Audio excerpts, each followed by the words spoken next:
कर्म का सिद्धांत, कर्म और मोक्ष का गहरा रहस्य। क्या आपने कभी सोचा है कि संसार में कोई व्यक्ति जन्म से ही सुख सुविधाओं से घिरा है, जबकि कोई जन्म से ही संघर्षों का सामना करता है?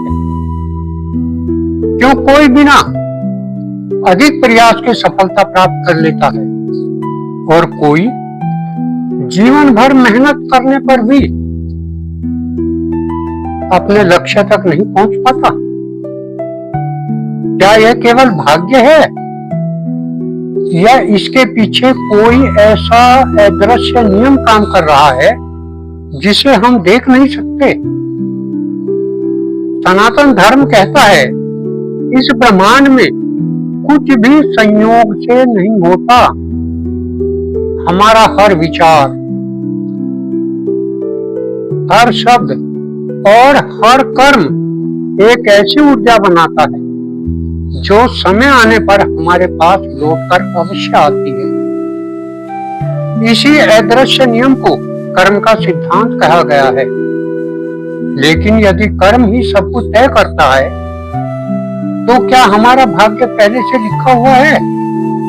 क्या पिछले जन्मों के कर्म आज के जीवन को प्रभावित कर रहे हैं? क्या पुनर्जन्म वास्तव में होता है? और सबसे बड़ा प्रश्न, क्या ऐसा कोई मार्ग है जिससे मनुष्य जन्म और मृत्यु के इस अंतहीन चक्र से हमेशा के लिए मुक्त हो सकता है? भगवत गीता, उपनिषद, दर्शन, वेद और महान ऋषियों ने इन प्रश्नों के उत्तर दिए हैं जो केवल जीवन को नहीं बल्कि जीवन को देखने की आपकी पूरी दृष्टि बदल सकते हैं। तो आइए आज हम प्रवेश करते हैं उस दिव्य ज्ञान में जहां कर्म का रहस्य खुलता है, पुनर्जन्म का सत्य सामने आता है और मोक्ष का वास्तविक मार्ग प्रकाशित होता है। हो सकता है आज के बाद आप अपने हर कर्म को पहले से बिल्कुल अलग दृष्टि से देखना शुरू कर दें। कल्पना कीजिए, एक किसान ने दो खेतों में अलग अलग बीज बोए। पहले खेत में उसने आम का बीज डाला, दूसरे में बबूल का। कुछ वर्षों बाद पहले खेत में मीठे फल लगे और दूसरे में कांटे उगाए। क्या किसान उस समय शिकायत कर सकता है कि उसे कांटे क्यों मिले? नहीं, क्योंकि प्रकृति वही लौटाती है जो हम उसमें बोते हैं। ये प्रकृति का अटल नियम है, जो बोओगे वही काट कर लाना पड़ेगा। ठीक यही नियम हमारे जीवन पर भी लागू होता है। इसे ही सनातन धर्म में कर्म का सिद्धांत कहा गया है, प्रकृति का नियम कहा गया है। हमारा हर विचार, हर शब्द और हर कर्म ब्रह्मांड में एक सूक्ष्म छाप छोड़ता है। यही छाप भविष्य में फल बनकर हमारे सामने आती है। इसलिए कहा गया है, जैसा कर्म वैसा फल। लेकिन यहाँ एक गहरा प्रश्न उठता है, यदि किसी व्यक्ति ने जन्म में कोई बुरा कर्म किया ही नहीं, फिर भी उसे कष्ट क्यों मिलते हैं? और यदि कोई अन्य व्यक्ति गलत कार्य करता है, फिर भी सुखी दिखाई देता है, ऐसा क्यों? सनातन धर्म इसका उत्तर पूर्व जन्म और कर्म के सिद्धांत से जोड़कर देता है। कर्म तीन प्रकार के होते हैं। संचित कर्म, इस ब्रह्मांड में जब से हम आए हैं, हमारे अनेक जन्मों के कर्म हमारे चित्त में संग्रहित हैं। वे संस्कार रूप में विद्यमान हैं। इन्हें एक विशाल बैंक खाते की तरह समझिए, जिसमें अनगिनत कर्मों का संग्रह है। दूसरे हैं प्रारब्ध कर्म, संचित कर्मों का वह भाग जो इस जन्म का कारण बना। जन्म किस परिवार में होगा, शरीर कैसा होगा और परिस्थितियां कैसी होंगी, इसका संबंध प्रारब्ध से जोड़ा जाता है। महर्षि पतंजलि ने योग दर्शन में समझाया है, सती मूले तद विपाको जात्य आयु भोगा 2:13, अर्थात जाति, आयु और भोग ये पूर्व जन्मों के कारण हैं। ध्यान के द्वारा हम इन पूर्व जन्मों के कर्मों को नष्ट कर सकते हैं, अपने भाग्य को बदल सकते हैं। और तीसरे हैं क्रियामान कर्म। ये वे कर्म हैं जो हम अभी इसी क्षण कर रहे हैं, जो वर्तमान में कर रहे हैं। यही कर्म हमारे भविष्य का निर्माण करते हैं। यदि आज हम अपने विचार बदलते हैं, अपने व्यवहार में करुणा लाते हैं और सत्य के मार्ग पर चलते हैं, तो हम अपने आने वाले जीवन की दिशा को बदल सकते हैं। इसलिए भगवान श्री कृष्ण ने अर्जुन को कर्म करने का संदेश दिया, भाग्य के भरोसे बैठने का नहीं। क्या भाग्य बदला जा सकता है? यह प्रश्न हर युग में पूछा गया। यदि सब कुछ कर्मों से तय है तो प्रयास करने का क्या अर्थ? भगवान श्री कृष्ण गीता में यही स्पष्ट करते हैं, कर्मण्येव अधिकारस्ते मा फलेषु कदाचन, अर्थात तुम्हारा अधिकार केवल कर्म करने पर है, फल पर नहीं। इसका अर्थ यह नहीं कि फल का कोई महत्व नहीं, बल्कि यह है कि फल की चिंता में वर्तमान को कमजोर मत होने दो। कर्म ऐसे करो जो भविष्य का निर्माण करे।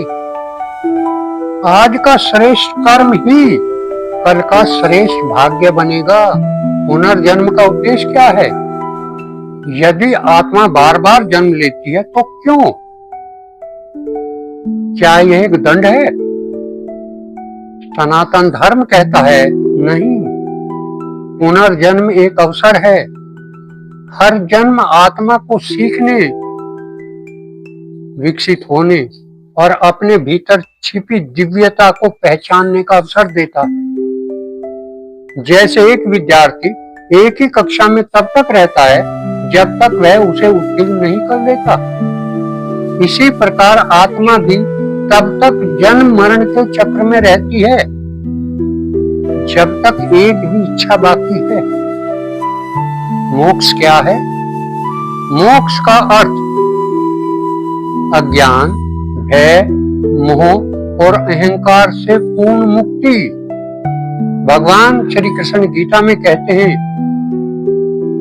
काम, क्रोध और लोभ नरक के द्वार हैं। हम यहाँ जीते जी ही नरक में हैं। जब मनुष्य अनुभव कर लेता है कि मैं शरीर नहीं हूँ, मैं मन नहीं हूँ, मैं विचार नहीं हूँ, मैं शुद्ध चैतन्य अमर आत्मा हूँ, तब उसके लिए जन्म और मृत्यु का भय समाप्त होने लगता है। यही मोक्ष की शुरुआत है। क्या केवल अच्छे कर्म करने से मोक्ष मिल जाता है? यह एक महत्वपूर्ण प्रश्न है। शास्त्र कहते हैं कि अच्छे कर्म मन को शुद्ध करते हैं, लेकिन केवल अच्छे कर्म ही पर्याप्त नहीं, उनके साथ आत्मज्ञान, भक्ति और ईश्वर के प्रति समर्पण भी आवश्यक है। क्यों? क्योंकि यदि अच्छे कर्मों के पीछे भी अहंकार है, मैंने यह कर दिया, मैंने दान दिया, मैं सर्वश्रेष्ठ हूं, तो यह अहंकार भी बंधन का कारण बन जाता है। इसीलिए तो भगवान श्री कृष्ण कहते हैं कि कर्म कर, लेकिन फल की इच्छा मत कर। जब हम फल की इच्छा नहीं करते तो वे ही कर्म निष्काम कर्म बन जाते हैं। ऐसा कर्म जिसमें सेवा हो लेकिन स्वार्थ न हो, कर्तव्य हो लेकिन अहंकार न हो। आज अधिकांश लोग सफलता के पीछे दौड़ रहे हैं, धन, प्रसिद्धि और सुविधाएं। इन सबका अपना स्थान है, लेकिन यदि मन अशांत है तो बाहरी उपलब्धियां भी भीतर की रिक्तता को नहीं भर सकती। ऋषियों ने कहा, अपने वास्तविक स्वरूप को जानो, क्योंकि जब आत्मा का ज्ञान होता है तभी जीवन का उद्देश्य स्पष्ट होता है। मेरे जीवन का एक ही उद्देश्य है, मैं यहाँ आकर उस आत्मा का अनुभव करूं। जब व्यक्ति आत्मा का अनुभव कर लेता है तब व्यक्ति केवल अपने लिए नहीं बल्कि समस्त सृष्टि के कल्याण के लिए जीने लगता है। सर्वे भवन्तु सुखिनः, सर्वे सन्तु निरामया, सर्वे भद्राणि पश्यन्तु मां कश्चित् दुःख भाग् भवेत्। तो फिर वह क्यों किसी का अपमान करेगा, क्यों झूठ बोलेगा, क्यों चोरी करेगा, क्यों किसी को दुख देगा। एक प्रेरक कथा। कहा जाता है कि एक शिष्य ने अपने गुरु से पूछा, गुरुदेव, मृत्यु के बाद मुझे क्या मिलेगा? गुरुदेव मुस्कुराए और बोले, पहले यह जानो कि जीवन में तुम क्या दे रहे हो। शिष्य ने आश्चर्य से पूछा, इसका क्या अर्थ है? गुरु ने उत्तर दिया, जो जीवन प्रेम, सत्य और सेवा में बीतता है वही वापस लौट कर आता है। जीवन में दूसरों से जैसा अपने साथ चाहते हो वैसा व्यवहार दूसरों के साथ करो। यह कथा हमें सिखाती है कि जो व्यक्ति सत्य की खोज में दृढ़ रहता है वह आत्मा का ज्ञान प्राप्त करता है। जब वह आत्मा का अनुभव करता है तभी जीवन का उद्देश्य स्पष्ट होता है। वही जीवन और मृत्यु के रहस्य को समझ सकता है। स्वर्ग और नरक की खोज करने से पहले अपने मन को देखिए। यदि भीतर शांति है, करुणा है, सत्य है, प्रेम है, तो स्वर्ग की पहली सीढ़ी यहीं से शुरू होती है। और यदि आत्मा का साक्षात्कार हो जाए तो यही मोक्ष का द्वार बन जाता है। तो इसके लिए अपने जीवन को सफल बनाएं, अपने जीवन के उद्देश्य को प्राप्त करें। मेरे जीवन का एक ही उद्देश्य है कि मैं आत्मा का अनुभव करूं। मैं शरीर और संसार नहीं हूं, मैं आत्मा हूं। इसका अनुभव तभी हो सकता है जब हम मन को शांत करें। और मन को शांत करने के लिए नियमित रूप से ध्यान का अभ्यास करना होगा। आज इतना ही।